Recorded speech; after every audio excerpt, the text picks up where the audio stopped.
grumble a lot. Some of us whine and complain. Some of us grouse and grumble. Some of us pout and glower. But regardless of how we manifest it, it amounts to the same thing. We are spoiled, ungrateful brats. God provides for us more than we can ever use. We Americans throw away more than most of the world even has. And God certainly provides more than we ever deserved. And yet, still we grumble. I hate buying gifts for people. And it's not because I'm selfish. I love giving a gift. It's just that I'm not a very good gift buyer. And I almost never get it right. It's always the wrong color or the wrong size or doesn't have some component that it needs to make it work. And people receive the gift and they grumble. Well, they grumble politely. But you're well aware that whatever it was not exactly what they wanted. Now I know the frustration of standing in the return line that is never staffed with more than one person, sometimes only a half-witted one person, and you can stand there for what seems like days. So my suggestion always is, hey, how about I just give you the cash and you can go buy what you want? Oh no, I'm told. That's impersonal. Okay, so you would rather me pick something out that you don't want and don't need and can't use because it's more personal that way? Apparently the answer is yes. I would rather you pick me out something about which I will probably complain and eventually return or re-gift than take money to get what I want. Okay, fine. Such is the life of a rotten shopper. It's my cross to bear. But the problem is, we have that same spoiled, rotten attitude with God. And God is the perfect shopper.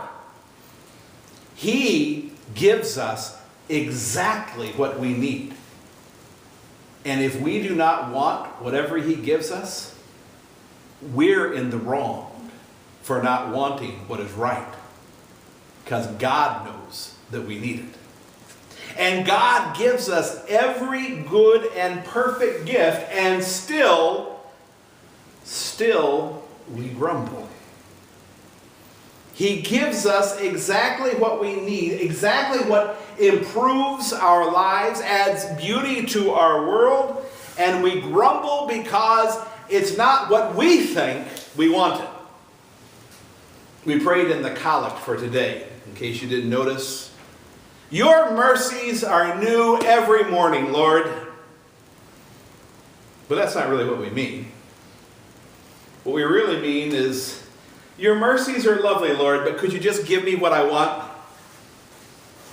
It's as though I bought you a beach house in Hawaii and you said, the mailbox is really the wrong color and I prefer tile over hardwood on the floors. How dare we grumble against God? And yet, just like the Israelites, we still do. We grumble because somewhere deep in our sinful hearts, we think we know best. Here's an important tool for you to use in your life whenever you're tempted to grumble about anything that God has given you. John says in the gospel, the light has come into the world, and people love darkness rather than the light because their deeds were evil.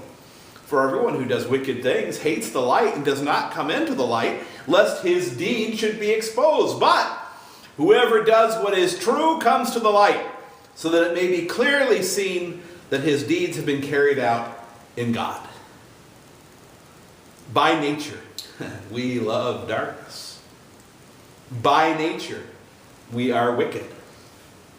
By nature, we hate the light because it exposes our own little secret private sin.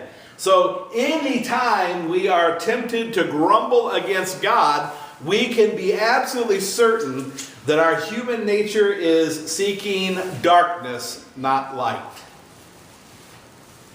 God made me a plumber, but He really should have made me a doctor. God gave me a home in Villa Park, but if he had known what he was doing, he would have given me a condo in Lakeshore Drive. God made me short, but in fact, he really should have made me tall. We like to think we know better about just about everything. But in reality, God honestly knows exactly who we need to be. He knows exactly where we need to be. He knows exactly what we need to be doing, and he provides us with everything we need to do it. The key is for us to shut our mouths, open our eyes, open our ears, and open our hearts to God. We can be certain that he knows best. We shout our opinions from every rooftop, but rarely stop to ask the question, what does God want? If we listen to his word, God will tell us what he wants. God will tell us why we are where we are. God will lay in our path everything and everyone we need to grow and mature as his children, and he will provide great joy for us along that path. And even though we grumble, even though we take our little excursions into the dark alleys, he has sent Jesus to die for us so that we can have perfection with him in paradise. But he really, really would love for us to be living in that joy and that light right now. If we prefer to grouse and grumble and go our own way, so be it. He can always send some fiery serpents every now and then to remind us of who's in charge. He can always brighten our darkness with a little fiery pain. And the fiery serpents won't kill you. They just make you uncomfortable. Their bites sting. But we have Christ on the cross. He's already paid the price for all of our arrogance. We are eternally his as we traverse this valley. We are the permanent citizens of heaven already. But the conditions as we make our way through this valley, it's up to us.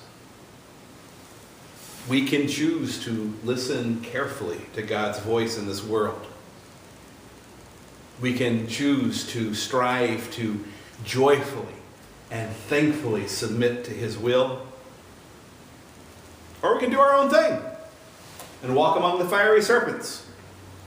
Want to grumble and whine? Want to do whatever it is you want to do? Want to have your own way without being encumbered by God's silly demands? You're free to do so. By the way, enjoy those serpents, because they're part of that territory, if that's where you choose to walk.